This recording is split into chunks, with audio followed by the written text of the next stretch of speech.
welcome to Homeplate.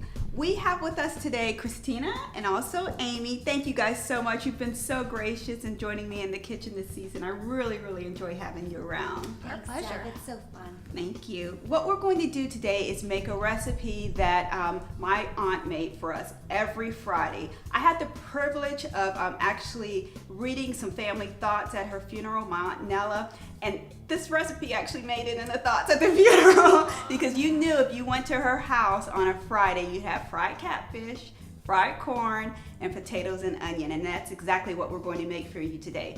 But we're going to change the recipe up a little bit just so it'll be a little more healthy for us. We're going to start with our catfish. And is catfish a fish that either one of you ever make?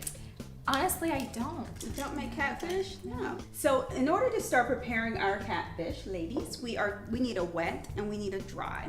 So for our wet, we are going to whisk 1 egg. You can do 1 or 2. And then we either use almond milk or silk in our house. So you can always use this as a substitute for milk. Just put a little bit in there, probably about a ½ cup.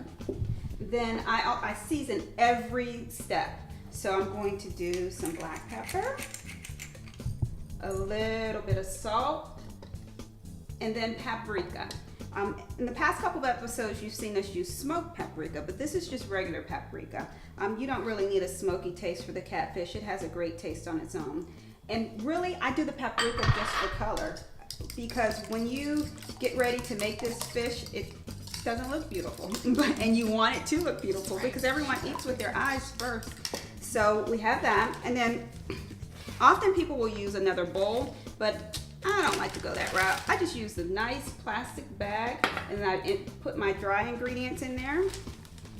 That was a ½ cup of wheat flour, and you can use wheat or regular flour. You can use a little bit more or a little less. I'm going to sprinkle a little bit of salt because remember, layering is the way that you get the flavor that you really like in your ingredients. Can you hold that for me, Amy? Thank you. Put a little bit of ground pepper. And Christina, can you add a little bit of paprika in there for me? Just a little bit. Yep, that's good. Give this a little shake first. And I am just going to basically dip my catfish. Let me hold that for you, Oh, Stephanie. thank you. I'm using catfish, and that's because that's what Nella cooked every Friday night. My Aunt Minnie worked at the fish market. Nella would go to the fish market, get fresh catfish. I'm sure we got the best ones because my aunt worked there. So that's what I'm using, catfish. But if you don't like catfish, or if there's another type of fish you like, you can do the same exact thing. Tilapia works well too. That's actually a family favorite of ours. Shake that really good, make sure it gets coated well. And then I use a very seasoned piece of stoneware. So they don't always look beautiful, but they are a great way of getting your meat brown. And what I did not do is put any Pam on there. So I'm gonna use a little bit of spray on the bottom of it.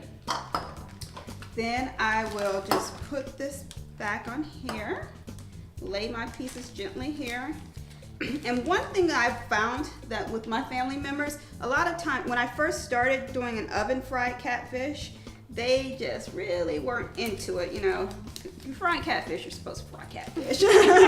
What's all this oven stuff about?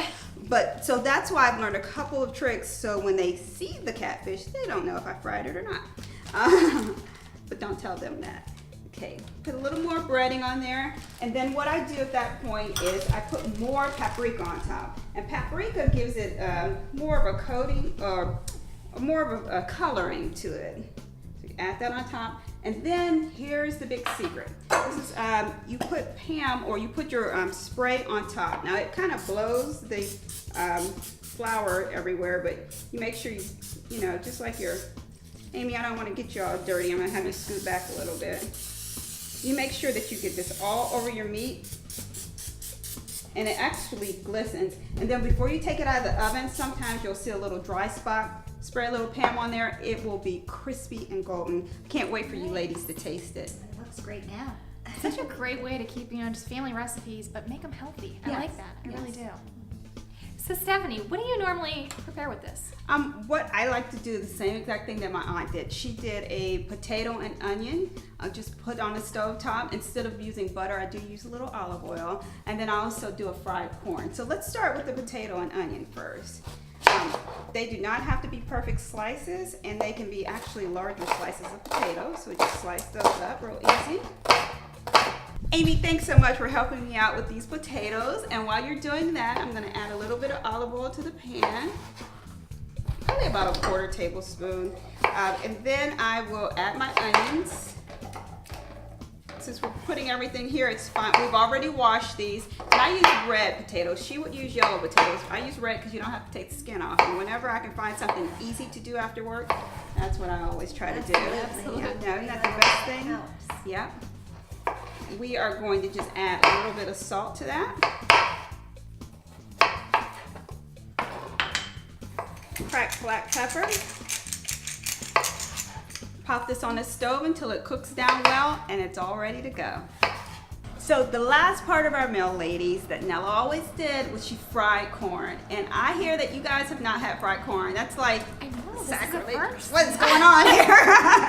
Fried corn is like the bomb. So what you do is you take your corn and then you score the corn. So right in the middle of the corn, because it has milk inside the corn, juice. We call it milk. I don't know if it's really milk or not. Score each piece, and then that increases your kernel amount. It's kind of a little tad bit messy here. And then what you do is just go ahead and start slicing it off the corn, the cob. Now I do know how to do this because I don't like to have you doing to that. eat the corn right off the cob. We'll just do that.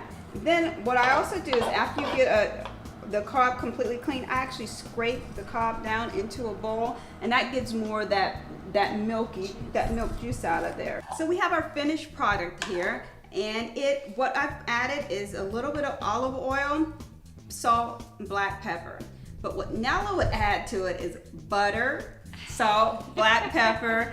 She would actually add a little bit more milk and then some flour because flour thickens it. And I do flour every once in a while. It depends on where you get your corn, how long you want it to cook. And you want to cook your corn until it starts kind of smelling like popcorn in your home. You want it to be a little brown. It's such a great addition to any meal.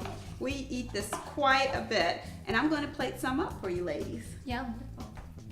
In honor of Nella, we have taken her famous Friday recipe, switched it up just a little bit to make it a little more healthy, and I'd like for you ladies to join me. It'd be our honor.